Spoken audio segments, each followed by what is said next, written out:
वेद माता गायत्री का चित्र नवयुवती के रूप में क्यों चित्रित किया गया है और उन्हें हंस पर क्यों बिठाया गया है? उनके हाथ में पुस्तक और कमंडल का क्या अर्थ है? इन बातों का वास्तविक ज्ञान कर लेने पर उपासना जप में ब्रह्मानंद परमानंद का अनुभव होने लगता है। गायत्री मंत्र दुनिया, ये लोक परलोक सभी को ठीक करने का उपाय बताता है। गायत्री माँ के चित्र को ठीक प्रकार से निरूपण करके जब जीवन को उसी के अनुसार ढाला जाता है, तब गायत्री उपासना का पूर्ण लाभ मिलता है और जिंदगी की परेशानियां दूर होके परमानंद की प्राप्ति होती है। ऐसा है ये महामंत्र, ये गुरु मंत्र। आइए अब हम माता गायत्री के चित्र को समझने का प्रयास करते हैं।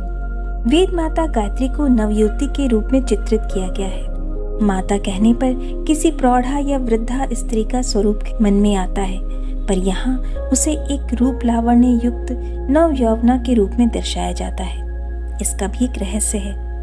पश्चिमी मनोवैज्ञानिक फ्रायड के अनुसार मनुष्य के अचेतन मन में काम भरा होता है।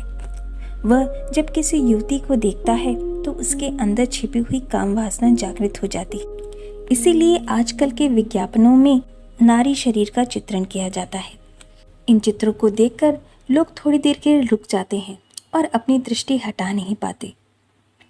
गायत्री उपासना करने वाले भी साधारण मनुष्य होते हैं। जन्म जन्मांतर के संस्कारों के कारण उनके अचेतन मन में भी कुभाव छिपा रह सकता है। उसी को हटाने के लिए साधना की जाती है, उपासना की जाती है।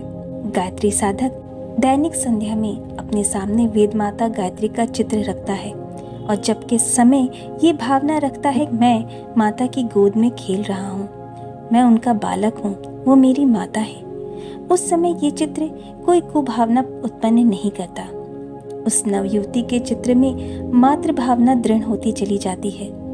जब यही भावना इतनी परिपक्व हो जाए कि संसार की सभी स्त्रियां माता के समान दिखाई देने लगें, तो समझना चाहिए कि मन शुद्ध और पवित्र हो गया है और गायत्री उपासना सफल हो रही है। यदि जब के समय चित्र में माता की भावना आया करे, पर अन्य समय किसी युवती को देख के अलग भावना उत्पन्न हो, तो ये समझना चाहिए कि अभी मन के अंदर विकार बैठा हुआ है। अपनी भावना को दिन प्रतिदिन पवित्र और शुद्ध बनाने का प्रयास करना चाहिए। इसी बात को दृढ़ करने के लिए चित्र में नवयुवती का चित्र दर्शाया गया है। हमारा प्रयास होना चाहिए कि सुंदर से सुंदर स्त्री को देख करके भी ये भावना हो कि ये हमारी माता है और मैं इनकी नित्य पूजा करता हूँ, इनकी गोद में रोज संतान की भांति खेलता हूँ। दीर्घकाल तक ऐसा अभ्यास करने पर मन की भावना पवित्र हो जाती है। स्त्रियां भी जब के समय यही भावना करती हैं, पर उनमें कुभावना आने की संभावना नहीं रहती, क्योंकि स्त्री स्त्री के रूप पर मोहित नहीं होती। गायत्री माता का चित्र हमें यही शिक्षा देता है कि इस संसार की सभी स्त्रियों को मातृ भावना से देखा जाए।